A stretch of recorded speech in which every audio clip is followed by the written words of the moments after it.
Hello नमस्कार जय Hind Vande Mataram friends. तो मित्रों आज આપણે 1 થી 50 જેટલા જીકેના એમસીક્યુ લઈને આવ્યા છીએ। મિત્રો આવનારી એક્ઝામ જે છે કોન્સ્ટેબલની એની તમે જો તૈયારી કરતા હોય તો વિડિયોમાં છેલ્લે સુધી જોતા રહેજો। આવનારી એક્ઝામ જે છે કોન્સ્ટેબલની એમાં મિત્રો જો તમે આ વિડિયો જે છે ખૂબ અને ખૂબ ઉપયોગી થવાનો છે। નવા સિલેબસ મુજબ આપણે દરરોજ 50 જેટલા જીકેના એમસીક્યુ જે છે એ લઈને આવીએ છીએ। તો મિત્રો ચેનલ ઉપર તમે નવો હોય તો ચેનલને પણ જરૂરથી સબસ્ક્રાઇબ કરી રાખજો। તો ચાલો શરૂ કરીએ। प्रश्न नंबर पहलो, भारत में प्रथम अणु परीक्षण क्या करवामां आव्युं हतुं? भारत में जे छे प्रथम अणु परीक्षण क्या करवामां आव्युं हतुं? तो क्या आवशे भारत में जे छे प्रथम अणु परीक्षण? शुं आवशे? राइट आंसर ऑप्शन डी आवशे। पोखरण खाते जे छे खास याद राखजो के भारत में प्रथम अणु परीक्षण जे छे करवामां आव्युं हतुं। साल जे छे 1974 हती। खास याद राखजो के भारत में प्रथम अणु परीक्षण क्या? तो पोखरण खाते अने 1974 में जे छे ए करवामां आव्युं हतुं। पोखरण जे छे क्यां? तो राजस्थान में आवेलुं छे। पण आपणे ख्याल होवो जोईए। त्यारबादनो क्वेश्चन जोईए बीजो, 101मो बंधारणीय सुधारो कया वर्षे करवामां आव्यो? 101मो बंधारणीय सुधारो जे छे ए कया वर्षमां करवामां आव्यो? तो 2016 आवशे। ऑप्शन डी राइट आंसर बनी जशे। खास याद राखजो 101मो बंधारणीय सुधारो कया वर्षे? तो 2016 में जे छे ए करवामां आवेलो हतो। त्यारबादनो क्वेश्चन जोईए, 42मां बंधारणीय सुधारा 1976 थी भारतना बंधारणमां केटली मूलभूत फरजो उमेरवामां आवी? 42मां बंधारणीय सुधारा 1976 थी जे छे भारतना बंधारणमां केटली मूलभूत फरजो उमेरवामां आवी? तो केटली आवशे? राइट आंसर अहींया 10 आवशे। ऑप्शन ए राइट आंसर बनी जशे। 1976 थी भारतना बंधारणमां केटली? तो 10 मूलभूत फरजो जे छे ए उमेरवामां आवी हती। मित्रों हालमां 11 मूलभूत फरजो आपेली छे आपणा जे छे बंधारणमां। सरदार स्वर्ण सिंहनी समितिनी भलामणथी आ मूलभूत फरजो जे छे ए उमेरवामां आवी हती। ए पण आपणने साथे साथे ख्याल होवो जोईए। मित्रों तमे विडियोमां जे छे ए छेल्ले सुधी जोता रहेजो। आपणे छेल्ले लास्टमां एक 51मो क्वेश्चन राखेलो छे जेनो आंसर तमारे कमेन्टमां जणावવાનો रहेशे। तो विडियोमां तमे छेल्ले सुधी जोता रहेजो। त्यारबादनो क्वेश्चन जोईए चौथो, उपराष्ट्रपतिए राज्यसभामां पोताना मतनो उपयोग क्यारे करी शके छे? उपराष्ट्रपति जे छे राज्यसभामां पोताना मतनो उपयोग जे छे ए क्यारे करी शके? तो क्यारे आवशे आ राइट आंसर? सरखा मत थता होय त्यारे जे छे उपराष्ट्रपति राज्यसभामां पोताना मतनो उपयोग करी शकता होय छे। ऑप्शन ए राइट आंसर अहींया बनी जशे। खास याद राखीशुं। नेक्स्ट क्वेश्चन जोईए। त्यारबादनो पांचमो, एक वर्षमां ओछामां ओછી કેટલી વાર સંસદની બેઠક બોલાવવી આવશ્યક છે? એક વર્ષમાં ઓછામાં ઓછી કેટલી વાર જે છે એ સંસદની બેઠક બોલાવવી આવશ્યક હોય છે? તો કેટલી વાર આવશે? રાइट आंसर अहींया 2 વખત આવશે। ऑप्शन ए राइट आंसर बनी जशे। खास याद राखजो एक वर्षमां ओछामां ओછી 2 વખત जे છે એ સંસદની બેઠક બોલાવવી आवश्यक હોય છે। મિત્રો તમને વિડીયો ગમતો હોય તો એક લાઈક કરજો। અમે તમારી પાસે માત્ર એક લાઈકની આશા રાખીએ છીએ તો એક લાઈક તમે જરૂર કરી દેજો। નેક્સ્ટ ક્વેશ્ચન જોઈએ ત્યારબાદનો, તાપી અને નર્મદા નદીઓ વચ્ચે કઈ પર્વતમાળા આવેલી છે? તાપી અને નર્મદા નદી જે છે બંને વચ્ચે કઈ પર્વતમાળા આવેલી છે? તો કઈ આવશે? અહીંયા સાતપુડા આવશે। ઓપ્શન બી રાઈટ આન્સર બની જશે। સાતપુડા પર્વતમાળા જે છે તાપી અને નર્મદા નદી વચ્ચે આવેલી પર્વતમાળા છે। ઓપ્શન બી રાઈટ આન્સર બની જશે। ખાસ યાદ રાખીશું। ત્યારબાદનો ક્વેશ્ચન છે, ભારતના પ્રથમ મહિલા રાષ્ટ્રપતિ કોણ હતા? ભારતના પ્રથમ મહિલા રાષ્ટ્રપતિ જે છે નીચેનામાંથી કોણ હતા? તો મિત્રો અહીંયા વાત કરીએ તો ભારતના પ્રથમ મહિલા રાષ્ટ્રપતિ જે છે એ પ્રતિભા પાટીલ હતા। ઓપ્શન સી રાઈટ આન્સર બનશે। અહીંયા ખાસ યાદ રાખજો ભારતના પ્રથમ મહિલા રાષ્ટ્રપતિ તરીકે કોણ? તો પ્રતિભા પાટીલ જે છે એ ભારતના પ્રથમ મહિલા રાષ્ટ્રપતિ હતા। મિત્રો ભારતના પ્રથમ મહિલા વડાપ્રધાન પૂછાય તો ઇન્દિરા ગાંધી જે છે એ ભારતના પ્રથમ મહિલા વડાપ્રધાન હતા।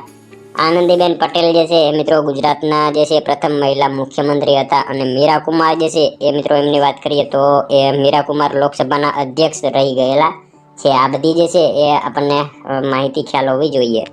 નેક્સ્ટ ક્વેશ્ચન જોઈએ ત્યારબાદનો, કમ્પ્યુટરમાં દરેક લીટીઓની લંબાઈને સરખા માપમાં ગોઠવવાની પ્રક્રિયાને શું કહેવાય? કમ્પ્યુટરમાં જે છે દરેક લીટીઓની લંબાઈને સરખા માપમાં ગોઠવવાની જે પ્રક્રિયા હોય એને શું કહેવામાં આવે છે?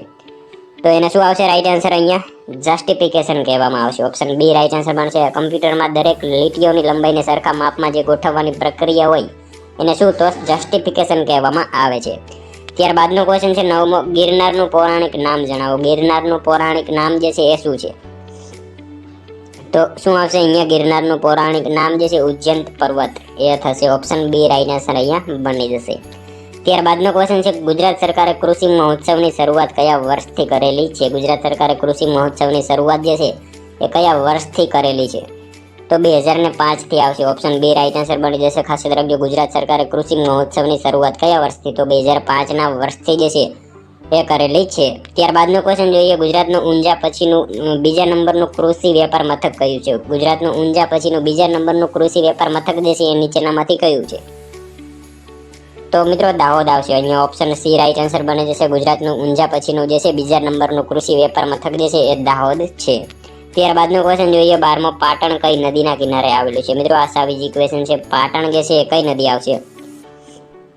સરસ્વતી નદી કિનારે આવેલું છે પાટણ, ખાસ યાદ રાખજો. ત્યારબાદનો ક્વેશ્ચન જોઈએ, 13મો, હાઇડ્રોજનને સળગાવવાથી શું બનશે? મિત્રો આ પણ જે છે એ ઘણી બધી વાર પૂછાયેલો પ્રશ્ન છે. હાઇડ્રોજનને સળગાવવાથી શું? તો પાણી બને છે. ઓપ્શન એ રાઈટ આન્સર અહીંયા બની જશે. ત્યારબાદનો ક્વેશ્ચન જોઈએ, નીચેનામાંથી કયું ગૃહ કાયમી ગૃહ છે? નીચેનામાંથી કયું ગૃહ જે છે એ કાયમી ગૃહ છે? તો મિત્રો અહીંયા રાજ્યસભા જે છે એ કાયમી ગૃહ છે. ઓપ્શન સી રાઈટ આન્સર બને જશે.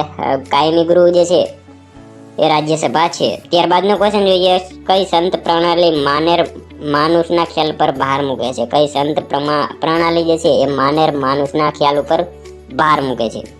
તો કઈ પ્રણાલી આવશે અહીંયા રાઈટ આન્સર? બાઉલ આવશે. ઓપ્શન એ રાઈટ આન્સર બની જશે. ખાસ યાદ રાખજો કે બાઉલ એ સંત પ્રણાલી જે છે એ માનેર માનસુરના જે છે ખ્યાલ ઉપર ભાર મૂકે છે. ત્યારબાદનો ક્વેશ્ચન જોઈએ, લોકગાયિકા દિવાળીબેન ભીલને કયા વર્ષે પદ્મશ્રીથી નિવાજવામાં આવ્યા હતા? લોકગાયિકા દિવાળીબેન ભીલને કયા વર્ષે જે છે એ પદ્મશ્રી એવોર્ડથી નવાજવામાં આવ્યા? તો કયા આવશે વર્ષ?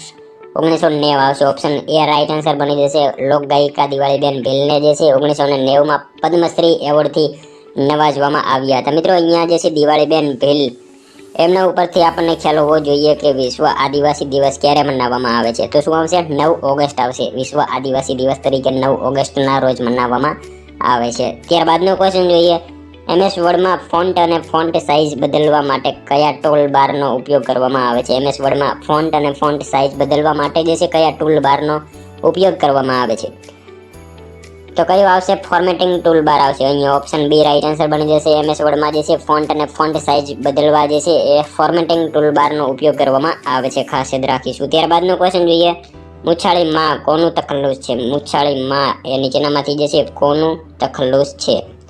તો કોનો આવશે અહીંયા right answer? Gijubhai Badheka. Option B right answer બની જશે. મૂછાળી માં જે છે એ કોનું? તો ગીજુભાઈ બધેકા જે છે એમનું તખલ્લુસ છે, એમનું ઉપનામ છે. મિત્રો એમની વાત કરીએ, એમનો જન્મ જે છે એ 15મી નવેમ્બર, એમનો જે છે જન્મદિવસ 15મી નવેમ્બર આવશે, જે ગુજરાતમાં બાળ વાર્તા દિવસ તરીકે પણ મનાવવામાં આવે છે. મિત્રો 15મી નવેમ્બર જનજાતિ ગૌરવ દિવસ તરીકે પણ ઉજવાય છે. અને 15મી નવેમ્બર આપણને ખ્યાલ હોવો જોઈએ બિરસા મુંડાનો જન્મદિવસ પણ 15મી નવેમ્બર છે. ત્યારબાદનો ક્વેશ્ચન જોઈએ 19મો, રવિશંકર મહારાજના જીવનની ઘટનાઓને રસાળ અને ધારદાર રીતે આલેખતું પુસ્તક માણસાઈના દીવા કોણે લખ્યું છે? રવિશંકર મહારાજના જીવનની ઘટનાઓને રસાળ અને ધારદાર રીતે આલેખતું પુસ્તક જે છે માણસાઈના દીવા એ કોણે લખેલું છે? તો કોણે આવશે રાઈટ આન્સર? ઝવેરચંદ મેઘાણીએ લખેલું છે. ઓપ્શન સી રાઈટ આન્સર અહીંયા બની જશે. ખાસ યાદ રાખજો કે રવિશંકર મહારાજના જીવનની ઘટનાઓને રસાળ અને ધારદાર રીતે આલેખતું પુસ્તક માણસાઈના દીવા જે છે એ પુસ્તક કોણે? તો ઝવેરચંદ મેઘાણીએ લખેલું છે. ત્યારબાદનો ક્વેશ્ચન જોઈએ, ભારતમાં નીચેનામાંથી કયો પ્રદેશ પોર્ટુગીઝ માલિકીમાંથી હસ્તગત કરેલો નથી? ભારતમાં નીચેનામાંથી કયો પ્રદેશ જે છે એ પોર્ટુગીઝ માલિકીમાંથી હસ્તગત કરેલો નથી? તો કયો આવશે? કરાઈકલ આવશે. ઓપ્શન ડી અહીંયા રાઈટ આન્સર બની જશે. મિત્રો ગોવા, દમણ, દીવ આ બધાને જે છે 19 ડિસેમ્બર 1961માં પોર્ટુગીઝના શાસનમાંથી આઝાદ કરવામાં આવ્યા અને એટલા માટે જ 19 ડિસેમ્બરને ગોવા મુક્તિ દિવસ તરીકે ઉજવવામાં આવે છે. અને મિત્રો ગોવા મુક્તિ દિવસ 19 ડિસેમ્બર આવે તો ગોવા સ્થાપના દિવસ ક્યારે આવે? શું આવશે? ગોવા સ્થાપના દિવસ 30 મે આવશે અને ગોવા મુક્તિ દિવસ 19 ડિસેમ્બર આવશે. ત્યારબાદનો ક્વેશ્ચન જોઈએ 1868 સુધી સરકારી પત્ર વ્યવહારમાં જૂનાગઢનું નામ જણાવો. 1868 સુધી સરકારી પત્ર વ્યવહારમાં જૂનાગઢનું નામ જે છે એ શું હતું? તો શું આવશે અહીંયા રાઈટ આન્સર? જીરણગઢ આવશે. ઓપ્શન ડી જે છે રાઈટ આન્સર બની જશે. 1868 સુધી જે છે સરકારી પત્ર વ્યવહારમાં જૂનાગઢનું નામ જીરણગઢ હતું. મિત્રો રૈવત, ચંદ્રકેતપુર, નરેન્દ્રપુર, ગિરિનગર તેમજ પ્રતાપપુર આ બધા જે છે જૂનાગઢના પ્રાચીન નામ છે, પણ આપણને ખ્યાલ હોવો જોઈએ. નેક્સ્ટ ક્વેશ્ચન જોઈએ ત્યારબાદનો, ત્રિવેણી સંગમ ધરાવતું કાકતિયા જે લુણાવાડા નજીક આવેલું છે, આ ત્રિવેણી સંગમ પર કઈ 3 નદીઓ સંગમ થાય છે? ત્રિવેણી સંગમ ધરાવતું કાકતિયા જે છે એ લુણાવાડા નજીક આવેલું છે, તો આ ત્રિવેણી સંગમ પર જે છે કઈ નદીનો સંગમ થાય છે? કઈ 3 નદીનો સંગમ થાય છે? તો કઈ આવશે? પાનમ, મહી અને વેરી. આ 3 નદીનો જે છે એ સંગમ થાય છે લુણાવાડા મહીસાગર જિલ્લામાં આવેલું છે કાકતિયા ખાતે. એ પણ આપણને ખ્યાલ હોવો જોઈએ. ત્યારબાદનો ક્વેશ્ચન જોઈએ, જામ રાવળે વસાવેલ જામનગરનું સ્થાપના વર્ષ જણાવો. જામ રાવળે વસાવેલું જામનગરનું સ્થાપના વર્ષ જે છે એ જણાવો. તો કયું આવશે રાઈટ આન્સર અહીંયા? જામ રાવળે વસાવેલું જામનગરનું સ્થાપના વર્ષ જે છે નીચેનામાંથી શું આવશે? 1540 આવશે. ઓપ્શન એ રાઈટ આન્સર બની જશે. ત્યારબાદનો ક્વેશ્ચન જોઈએ, કયા શહેરની પાસે અશોકનો શિલાલેખ છે? કયા શહેરની પાસે અશોકનો શિલાલેખ છે? તો શું આવશે રાઈટ આન્સર અહીંયા? જુનાગઢ આવશે. જુનાગઢ પાસે જે છે અશોકનો શિલાલેખ આવશે. ઓપ્શન એ રાઈટ આન્સર અહીંયા બની જશે. ત્યારબાદનો ક્વેશ્ચન જોઈએ, સિનોર તાલુકો ગુજરાતના કયા જિલ્લામાં આવેલ છે? સિનોર તાલુકો ગુજરાતના કયા જિલ્લામાં આવેલ છે? તો સિનોર તાલુકો શું આવશે? વડોદરા ખાતે આવશે. ઓપ્શન ડી રાઈટ આન્સર બની જશે. સિનોર તાલુકો ગુજરાતના કયા જિલ્લામાં? તો વડોદરા જિલ્લામાં આવેલો છે. ત્યારબાદનો ક્વેશ્ચન જોઈએ, કુબેર વાવ ગુજરાતના કયા જિલ્લામાં આવેલ છે? કુબેર વાવ ગુજરાતના કયા જિલ્લામાં આવેલ છે? તો મોરબી ખાતે આવશે. મોરબી ખાતે જે છે કુબેર વાવ આવેલી છે. અને મિત્રો ઓપ્શન ડી રાઈટ આન્સર બની જશે. મિત્રો આ વાવ જે છે એ નંદા પ્રકારની વાવ છે, એ પણ આપણને સાથે સાથે ખ્યાલ હોવો જોઈએ. નેક્સ્ટ ક્વેશ્ચન જોઈએ, કયા વર્ષમાં ચીની મુસાફર હુઈ એન ત્સાંગે જુનાગઢની મુલાકાત લીધી હતી? કયા વર્ષમાં ચીની મુસાફર હુઈ એન ત્સાંગે જે છે જુનાગઢની મુલાકાત લીધી? તો કયા વર્ષમાં આવશે રાઈટ આન્સર અહીંયા? 640ના વર્ષમાં જે છે એમને મુલાકાત લીધી હતી જુનાગઢની. ત્યારબાદનો ક્વેશ્ચન છે, પિલાજીરાવ ગાયકવાડ નિર્મિત કિલ્લો સોનગઢ કયા જિલ્લામાં આવેલો છે? પિલાજીરાવ ગાયકવાડ નિર્મિત કિલ્લો સોનગઢ જે છે એ કયા જિલ્લામાં આવેલો છે? તો તાપી જિલ્લામાં આવશે. ઓપ્શન એ રાઈટ આન્સર બની જશે. ખાસ યાદ રાખજો કે પિલાજીરાવ ગાયકવાડ નિર્મિત કિલ્લો સોનગઢ જે છે એ કયા જિલ્લામાં? તો તાપી જિલ્લામાં આવેલો છે. ત્યારબાદનો ક્વેશ્ચન જોઈએ, લાખા ફુલાણીનો પાળિયો કયા જિલ્લામાં આવેલો છે? લાખા ફુલાણીનો પાળિયો જે છે એ કયા જિલ્લામાં આવેલો છે? તો રાજકોટ જિલ્લામાં આવશે. ઓપ્શન એ રાઈટ આન્સર બની જશે. ખાસ યાદ રાખજો, લાખા ફુલાણીનો પાળિયો જે છે કયા જિલ્લામાં? તો રાજકોટ જિલ્લામાં આવેલો છે. રાજકોટ જિલ્લાના જસદણ તાલુકાના આટકોટ ખાતે જે છે એ લાખા ફુલાણીનો પાળિયો આવેલો છે, એ પણ આપણને ખ્યાલ હોવો જોઈએ. નેક્સ્ટ ક્વેશ્ચન જોઈએ, ત્યારબાદનો મકરપુરા પેલેસનું નિર્માણ કોના દ્વારા થયું હતું? મકરપુરા પેલેસનું નિર્માણ જે છે એ કોના દ્વારા થયું? તો મહારાજા ખંડેરાવ જે છે એમના દ્વારા મકરપુરા પેલેસનું નિર્માણ થયું હતું. ઓપ્શન એ રાઈટ આન્સર અહીંયા બની જશે. ખાસ યાદ રાખીશું. ત્યારબાદનો ક્વેશ્ચન જોઈએ, ગુજરાતની કઈ નદી ઉપર ગોલ્ડન બ્રિજ આવેલો છે? ગુજરાતની કઈ નદી ઉપર ગોલ્ડન બ્રિજ જે છે એ આવેલો છે? તો કઈ નદી આવશે? નર્મદા નદી આવશે. ઓપ્શન સી રાઈટ આન્સર બની જશે. નર્મદા નદી ઉપર જે છે ગોલ્ડન બ્રિજ આવેલો છે. ઓપ્શન સી જે છે એ રાઈટ આન્સર બની જશે. અંગ્રેજોના સમયમાં તેનું નિર્માણ થયું હતું અને ખૂબ જ મોટા પ્રમાણમાં ખર્ચ થયું હતું. આથી તેને જે છે ગોલ્ડન બ્રિજ નામ આપવામાં આવ્યું હતું. ખાસ યાદ રાખીશું. ત્યારબાદનો ક્વેશ્ચન છે, મીનાક્ષી મંદિર ક્યાં આવેલું છે? મીનાક્ષી મંદિર જે છે એ ક્યાં આવેલું છે? તો મદુરાઈ ખાતે આવેલું છે. ઓપ્શન સી રાઈટ આન્સર બને જશે. મીનાક્ષી મંદિર જે છે તમિલનાડુમાં મદુરાઈ ખાતે આવેલું છે. નેક્સ્ટ ક્વેશ્ચન જોઈએ, ત્યારબાદનો દેલવાડાના દેરા કયા રાજ્યમાં આવેલા છે? દેલવાડાના દેરા જે છે એ કયા રાજ્યમાં આવેલા છે? તો રાજસ્થાન ખાતે આવશે. ઓપ્શન બી રાઈટ આન્સર બની જશે. ખાસ યાદ રાખજો કે દેલવાડાના દેરા જે છે કયા રાજ્યમાં? તો રાજસ્થાનમાં આવેલા છે. અને મિત્રો વીર ધવલ જે છે મંત્રીઓ હતા વસ્તુપાળ અને તેજપાલ, એમણે આ દેરાનું બાંધકામ કરાવેલું હતું. વીર ધવલના જે મંત્રીઓ હતા વસ્તુપાળ અને તેજપાલ, એમને આ દેરાનું બાંધકામ કરાવેલું હતું. એ પણ આપણને ખાસ જે છે ખ્યાલ હોવો જોઈએ. ત્યારબાદનો ક્વેશ્ચન જોઈએ, ભારતમાં સતી પ્રથા પ્રતિબંધક કાનૂન ક્યારે અમલી બન્યો? ભારતમાં સતી પ્રથા પ્રતિબંધક કાનૂન જે છે એ ક્યારે અમલમાં આવ્યો? તો ક્યારે આવશે? 10 ડિસેમ્બર 1829 જે છે એ અમલમાં આવ્યો હતો. ઓપ્શન બી રાઈટ આન્સર બની જશે. ખાસ યાદ રાખજો. ત્યારબાદનો ક્વેશ્ચન છે, the Arctic home in the Vedas ગ્રંથના લેખક કોણ છે? The Arctic of home in the Vedas, આ ગ્રંથના લેખક જે છે નીચેનામાંથી કોણ છે? તો Bal Gangadhar Tilak. Option A right answer અહીંયા બની જશે. ખાસ યાદ રાખજો, the Arctic home in the Vedas, આ ગ્રંથના લેખક જે છે એ કોણ? તો બાળ ગંગાધર તિલક છે. ત્યારબાદનો ક્વેશ્ચન છે, ભારતમાં જ્વાળામુખી ક્યાં આવેલ છે? ભારતમાં જે છે જ્વાળામુખી ક્યાં આવેલ છે? તો શું આવશે રાઈટ આન્સર? અંદમાન નિકોબાર ટાપુ જે છે એની ઉપર જે છે ભારતમાં જ્વાળામુખી આવેલ છે. ઓપ્શન બી રાઈટ આન્સર બની જશે. ત્યારબાદનો ક્વેશ્ચન છે, મોઢેરાના સૂર્ય મંદિરમાં સૂર્યની કેટલી પ્રતિમા અંકિત થયેલી છે? મોઢેરાના સૂર્ય મંદિરમાં સૂર્યની જે છે કેટલી પ્રતિમા અંકિત થયેલી જોવા મળે છે? તો કેટલી આવશે રાઈટ આન્સર? 12 આવશે. 12 જેટલી જે છે મોઢેરાના સૂર્ય મંદિરમાં સૂર્યની 12 જેટલી પ્રતિમા અંકિત થયેલી છે. મોઢેરાનું સૂર્ય મંદિર મહેસાણા જિલ્લામાં આવેલું છે, પુષ્પાવતી નદીના કિનારે. આપણને ખ્યાલ હોવો જોઈએ. ત્યારબાદનો ક્વેશ્ચન છે દક્ષિણ ભારતની સૌથી જૂની ભાષા કઈ છે? દક્ષિણ ભારતની સૌથી જૂની ભાષા જે છે એ નીચેનામાંથી કઈ છે? તો તમિલ ભાષા આવશે, ઓપ્શન ડી રાઈટ આન્સર બનશે. દક્ષિણ ભારતની સૌથી જૂની ભાષા જે છે એ કઈ? તો તમિલ ભાષા છે. ત્યારબાદનો ક્વેશ્ચન છે વેદનો અર્થ શું થાય છે? વેદનો અર્થ જે છે એ શું થાય? તો વેદનો અર્થ જ્ઞાન થશે, ઓપ્શન સી રાઈટ આન્સર બની જશે. અહીંયા ખાસ યાદ રાખજો, વેદનો અર્થ જે છે એ શું? તો જ્ઞાન થશે. ત્યારબાદનો ક્વેશ્ચન જોઈએ દિલ્હીના સુલતાનોની રાજભાષા કઈ હતી? દિલ્હીના સુલતાનોની રાજભાષા જે છે એ કઈ હતી?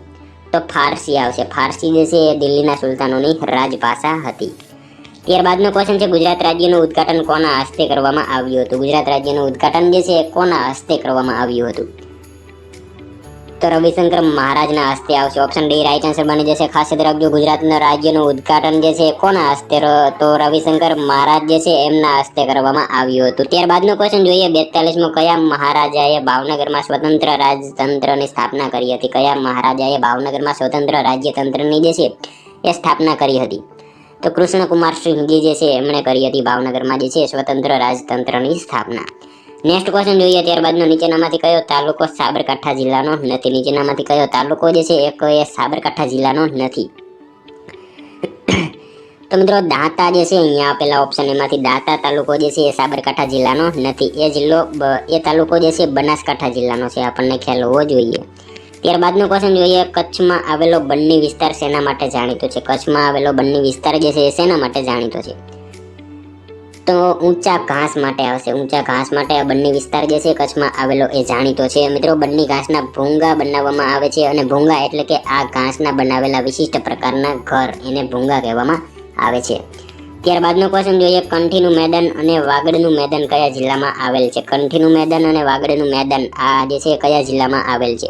તો કચ્છ જિલ્લામાં આવશે, ઓપ્શન એ રાઈટ આન્સર બનશે. કંઠીનું મેદાન અને વાગડનું મેદાન કચ્છ જિલ્લામાં આવેલ છે. ત્યારબાદનો ક્વેશ્ચન જોઈએ દર વર્ષે મેઘાણી મહોત્સવનું આયોજન કયા જિલ્લામાં થાય છે? દર વર્ષે મેઘાણી મહોત્સવનું આયોજન જે છે એ કયા જિલ્લામાં થાય? તો બોટાદ જિલ્લામાં થશે. દર વર્ષે જે છે મેઘાણી મહોત્સવનું આયોજન જે છે એ ખાસ યાદ રાખજો બોટાદ જિલ્લામાં થાય છે. મિત્રો ઝવેરચંદ મેઘાણીની જન્મ જયંતિ પર મેઘાણી મહોત્સવનું આયોજન કરવામાં આવે છે દર વર્ષે બોટાદ જિલ્લામાં. ત્યારબાદનો ક્વેશ્ચન જોઈએ સુદર્શન સરોવર ક્યાં આવેલું છે? સુદર્શન સરોવર જે છે ક્યાં આવેલું છે? તો જુનાગઢ ખાતે આવશે સુદર્શન સરોવર. મિત્રો જુનાગઢમાં ગિરનારની તળેટી છે એમાં આવેલું છે. ચંદ્રગુપ્ત મૌર્યના સુબા પુષ્પગુપ્તે આનું બાંધકામ કરાવેલું હતું, એ પણ આપણને સાથે સાથે ખ્યાલ હોવો જોઈએ. નેક્સ્ટ ક્વેશ્ચન જોઈએ ત્યારબાદનો ચિંકારા અભયારણ્ય જે છે એ કયા જિલ્લામાં આવેલું છે? તો કચ્છ જિલ્લામાં આવશે. ત્યારબાદનો ક્વેશ્ચન જોઈએ જુનાગઢ અને ચાંપાનેરનો કિલ્લો કોણે જીત્યો? તો જુનાગઢ અને ચાંપાનેરનો કિલ્લો જે છે કોણે જીત્યો? તો મોહમ્મદ બેગડાએ આવશે. મોહમ્મદ બેગડાએ જે છે એ જુનાગઢ ને ચાંપાનેરનો કિલ્લો જે છે એ જીત્યો હતો. ઓપ્શન બી રાઈટ આન્સર અહીંયા બની જશે. ત્યારબાદનો ક્વેશ્ચન જોઈએ 50મો જમશેદપુર કઈ નદીના કિનારે વસેલું છે? જમશેદપુર કઈ નદીના કિનારે જે છે એ વસેલું છે? તો શું આવશે રાઈટ આન્સર? સ્વર્ણરેખા એ નદીના કિનારે જે છે જમશેદપુર વસેલું છે. ખાસ યાદ રાખજો, ઓપ્શન ડી રાઈટ આન્સર અહીંયા બની જશે. નેક્સ્ટ ક્વેશ્ચન જોઈએ ત્યારબાદનો 51મો, જેનો આન્સર તમારા મિત્રો કોમેન્ટમાં જણાવવાનો રહેશે. ભારત પ્રાચીન સમયથી એક પ્રજાસત્તાક દેશ રહ્યો છે અને તેના મૂળમાં ગ્રામ પંચાયતો છે. આ વિધાન જે છે એ કોણે ઉચ્ચાર્યું હતું? ભારત મિત્રો પ્રાચીન સમયથી એક પ્રજાસત્તાક દેશ રહ્યો છે અને તેના મૂળમાં ગ્રામ પંચાયતો છે. આ વિધાન જે છે એ કોનું છે નીચેનામાંથી? મિત્રો અહીંયા ઓપ્શન આપેલા છે, એમાંથી તમારે કોમેન્ટમાં જણાવવાનું રહેશે કે આ વિધાન જે છે એ કોનું છે. અને મિત્રો સાથે સાથે આ 50માંથી તમારા કેટલા સાચા પડ્યા એ પણ તમારે કોમેન્ટમાં જણાવવાનું રહેશે. તો મિત્રો આ તો વિડીયો, જો તમને વિડીયો પસંદ આવ્યો હોય તો એક લાઇક કરજો, તમારા મિત્રો જોડે શેર કરજો જેથી અમને પણ ઉપયોગી બને. અને મિત્રો ચેનલ ઉપર નવા હોય તો ચેનલને ખાસ જે છે સબસ્ક્રાઇબ કરી રાખજો. દરરોજ તમને આવા જીકેના વિડીયો જે છે આપણી ચેનલ ઉપર જોવા મળશે. તો મળશું હવે કાલે બીજા વિડીયોમાં. ત્યાં સુધી જય હિન્દ, વંદે માતરમ.